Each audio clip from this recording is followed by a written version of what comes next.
আপোনালোকে জানি আচৰিত হ'ব যে আমাৰ নাভিত এটা বস্তু মাত্ৰ দিলেই ওজন বৃদ্ধি হোৱা সমস্যা, চুলি পকা সমস্যা, ডায়েবেটিছ, চকুৰ ৰশ্মি কমা সমস্যা, স্মৃতিশক্তি, যৌন ৰোগ আদি সকলো ফালৰ পৰা এই বেমাৰৰ পৰা আমি নিজৰ শৰীৰটো বচাই ৰাখিব পাৰোঁ। স্কিন উজ্জ্বল কৰা, চুলি সৰা বন্ধ কৰিব পৰা, এনেকুৱা সকলো ধৰণৰ সমস্যাৰ পৰা আমি দূৰত থাকিব পাৰোঁ। কেৱল নাভিত দিব লাগে মাত্ৰ এটা বস্তু। আমাৰ নাভি সকলো শৰীৰৰ শিৰা উপশিৰাৰ লগত সংযুক্ত হৈ থাকে আৰু সেই নাভিৰ দ্বাৰাই আমি বিভিন্ন ধৰণৰ ৰোগ প্ৰতিৰোধ কৰিব পাৰোঁ আমি এটা বস্তু নাভিত দিয়ে।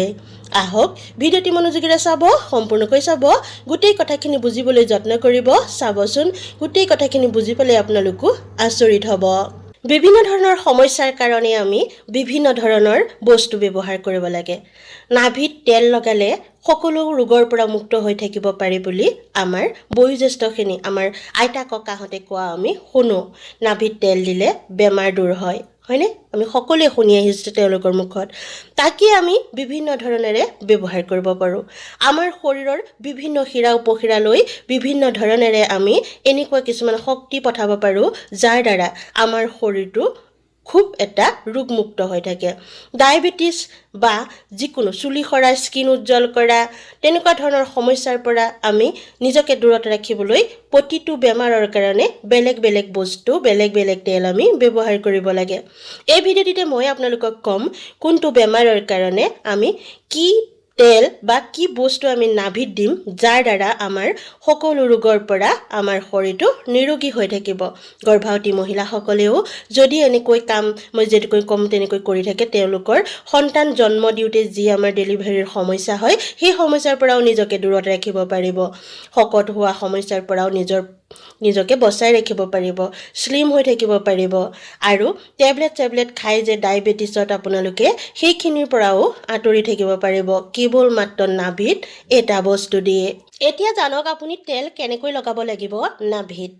যি তেল যি কাৰণত আপুনি নাভিত নিদিয়ক কিয়, ইয়াৰ কাৰণে ল'ব কপাহ, আৰু সেই বস্তুটো যিটো বেমাৰৰ কাৰণে আপুনি নাভিত দিম বুলি ভাবিছে। তাৰ পাছত কি কৰিব, সেই যে কপাহৰ যি টুকুৰা টুকুৰাকৈ আপুনি বল বনাই ল'লে, তাতে আপুনি ডিপ কৰি সেইটো আপুনি নাভিৰ ওপৰত কমচে কম 10-20 মিনিটমান সময়ৰ কাৰণে ৰাখি থওক। তাৰ পাছত আপুনি আঁতৰাই দিয়ক। এনেদৰে 2-3 দিন কৰাৰ পাছতেই প্ৰমাণ পাব যি কাৰণত আপুনি এই কাম কৰি আছিল সেই কাৰণটো আপোনাৰ সম্পন্ন হৈছে। চুলি সৰা সমস্যাৰ কাৰণে নাভিত কি তেল দিব লাগে, স্কিন উজ্জ্বল কৰিবৰ কাৰণে কি দিব লাগে, ডায়েবেটিছৰ কাৰণে কি তেল ব্যৱহাৰ কৰিব লাগে,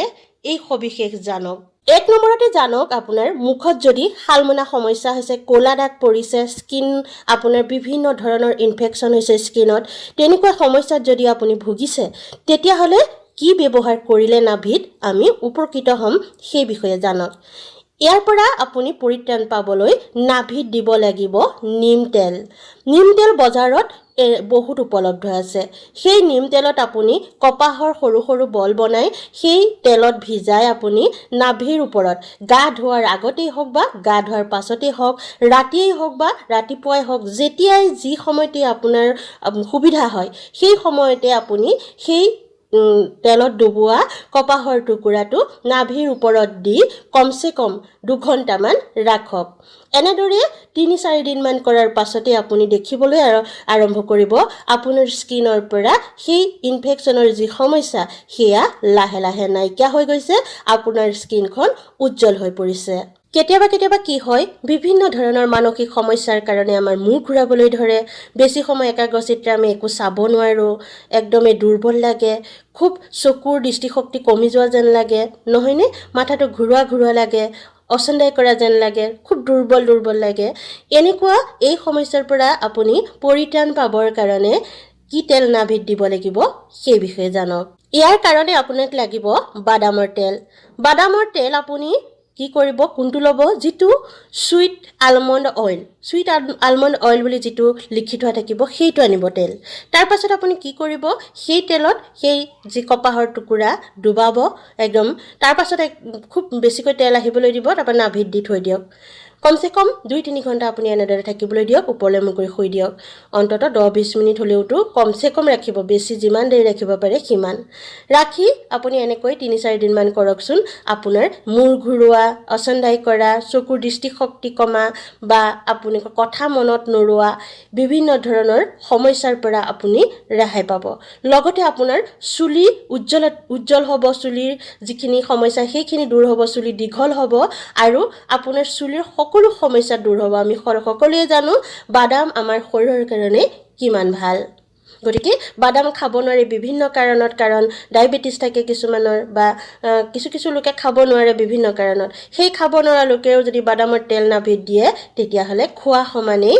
সেই বেনিফিট পোৱা যায় আমাৰ মাজৰে বহুতৰে এনেকুৱা সমস্যা হোৱা দেখা যায় যাৰ উঠ ফাটি গৈছে ছালখন যেন শুকাই গৈছে আৰু চকুৰো কিবা ধৰণৰ ইনফেকচন আদিয়ে নানা ধৰণৰ খজুৱতি হওক চকু ৰঙা পৰা হওক এনেকুৱা সমস্যাই দেখা দিয়ে আৰু বহু ক্ষেত্ৰতে আমি দেখিবলৈ পাওঁ কিছু লোকৰ উফিৰ সমস্যা খুব বেছিকৈ হোৱাৰ দেখিবলৈ পোৱা যায় ইয়াৰ কাৰণে আপোনালোকে ল'ব লাগিব সৰিহৰ তেল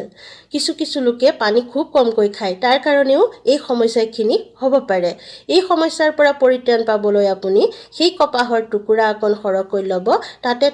তেলত একদমই জুবুৰিয়াই একদম ভিজাই ল'ব তিয়াই ল'ব লৈ নাভিত আপুনি দি থওক 2-3 ঘণ্টাৰ পাছত বা 10-20 মিনিটৰ পাছত আপুনি আঁতৰাই দিয়ক 10-20 মিনিটৰ পিছত আঁতৰালে দিনটো দুবাৰ তিনিবাৰো আপুনি ল'ব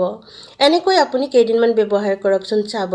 আপুনি সেই সমস্যাৰ পৰা একেবাৰে মুক্ত হৈ গৈছে এনেদৰে নাভিত সৰিহৰ তেল লগোৱাৰ ফলত আপোনাৰ অসময়তে চুলি পকা সমস্যাও একেবাৰে ভাল হৈ যায় আমাৰ মাজৰে বহু লোক বিভিন্ন ধৰণৰ যৌন সমস্যাত আক্ৰান্ত হোৱা দেখিবলৈ পোৱা যায় যৌন সমস্যাত আক্ৰান্ত হৈ অনলাইনত সাৰ্চ কৰি যিয়ে কেমিকেল জাতীয় দৰৱ পোৱা পাই সেইয়াকে খাবলৈ আৰম্ভ কৰি দিয়ে ফলত কি হয় হিতে বিপৰীত হয় এটা ফালৰ পৰা তেওঁলোক সাকসেস হয় কিন্তু বাকি ফালৰ পৰা তেওঁলোকৰ সাইড এফেক্ট আৰম্ভ হৈ যায় এই সকলো ধৰণৰ সমস্যা আৰু কি হয় মহিলাসকলৰ পিচিওডি সমস্যা যি মাহেকীয়া বিভিন্ন ধৰণৰ মাহেকীয়া সমস্যা থাকে কিছুমানৰ ব্লাড কমকৈ যোৱা কিছুমানৰ ব্লাড বেছিকৈ যোৱা কিছুমানৰ অসুবিধা হোৱাৰ আগে কঁকাল বিষোৱা পেট বিষোৱা মাথা ঘূৰোৱা আদি বিভিন্ন ধৰণৰ সমস্যা হয় ইয়াৰ কাৰণে আপুনি ল'ব নাৰিকলৰ তেল নাৰিকল তেল আপুনি কপাহত ডুবাই আপুনি নাভিত দিয়ক 2-3 বাৰকৈ যিমান দেৰিলৈকে থাকিব পাৰে সিমান দেৰিলৈকে লগাই ৰাখি দিয়ক চাওক যৌন সমস্যা দূৰ হ'ব আৰু আপোনাৰ স্কিনলৈ উজ্জ্বলতা আহিব লগতে পিচিওডিৰ যি আমাৰ মাহেকীয়া মহিলাসকলৰ সমস্যা তাৰ পৰাও আপুনি ৰেহাই পাই থাকিব তাৰ পাছত জানক এটা আমাৰ কমন সমস্যা যেটো বৰ্তমানৰ একেবাৰে সেইটো হৈছে শকত হোৱা সমস্যা পটককৈ পেট বাঢ়ি যোৱা সমস্যা বিভিন্ন ধৰণেৰে পেট বাঢ়ে আমাৰ আৰু কি হয় আমাৰ কাপোৰ নখৰা নিচিনা পেণ্টৰ আপুনি হুপ মাৰিব নোৱাৰা নিচিনা সমস্যা হয় ইয়াৰ কাৰণে আপোনাক লাগিব অলিভ অইল যেটো নেকি জলফাইৰ পৰা বনোৱা হয় এই তেল যদি আপুনি সৎ ব্যৱহাৰ কৰে নিয়মিত ৰূপে ব্যৱহাৰ কৰে তেতিয়া হলে আপোনাৰ পেটৰ যি চৰ্বি বহা সমস্যা হিয়া একেবাৰে নাইকিয়া কৰিব পাৰিব ইয়াৰ কাৰণে আপুনি কৰিব লাগিব কি অলপ সেই যে অলিভ অইল যি জলফাইৰ পৰা বনোৱা তেল হিয়া আপুনি হাতত ল'ব লৈ সৰ্বপ্ৰথমে গুটেই পেটতে আপুনি মালিশ কৰিব 5 মিনিট মানৰ কাৰণে 5 মিনিট মানৰ কাৰণে মালিশ কৰাৰ পাছত আপুনি কি কৰিব সেই কপাহৰ টুকুৰা তিয়াই আপুনি নাভিত দি থব নাভিত দি থব যিমান সময় আপুনি পাৰে সিমান সময় দি থব দিনটোত যিমান বাৰ পাৰে সিমান বাৰ দিব তেতিয়া কি হ'ব খুব ঘনে যেতিয়া আপুনি ব্যৱহাৰ কৰিব খুব সোনকালে আপোনাৰ পেটৰ সেই চৰ্বি কমিবলৈ আৰম্ভ কৰিব